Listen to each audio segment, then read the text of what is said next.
Hey fam, what's up? It's your girl Jasmine. Now look, I know I volunteered as tribute. For those of y'all that didn't want to watch the State of the Union, I went ahead and watched it.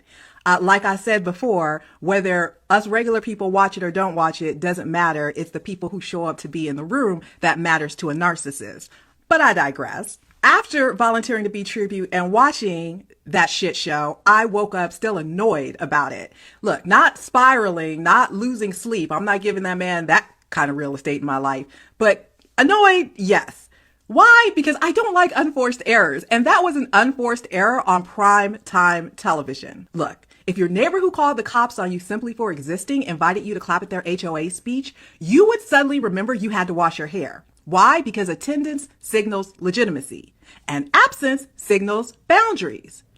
They chose attendance. They walked right into that. Nobody dragged them. Nobody chained them to those seats. When the cue came for political theater, Republicans stood on business, unified, rehearsed, predictable, and Democrats sat there looking stunned by a line that has been in the centerpiece of his brand for a decade. You don't get ambushed by something that's been on a billboard since 2015. And let's be clear, not standing up doesn't erase the visual. The damage wasn't in whether they clapped or stood up. The damage was in being the backdrop while he delivered the contrast exactly how he wanted it delivered in front of millions.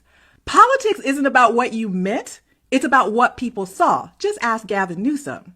And what people saw was Trump drawing a bright, simple line and Democrats sitting there looking like they just realized what game they were playing. You don't get credit for silent protest when you volunteered to be in the shot. They let him frame it. They let him own the moment. They let the clip write itself. That's not oppression. That's optics malpractice. And the coordinated suits, the matching pins, the poster board performance, I hope it felt powerful in the group chat. On national television, it was giving middle school spirit week, not serious opposition. Look, I got my coffee right here. I'm not giving the situation power over me. I am not despairing. I'm not even wringing my hands, but I am calling it what it was.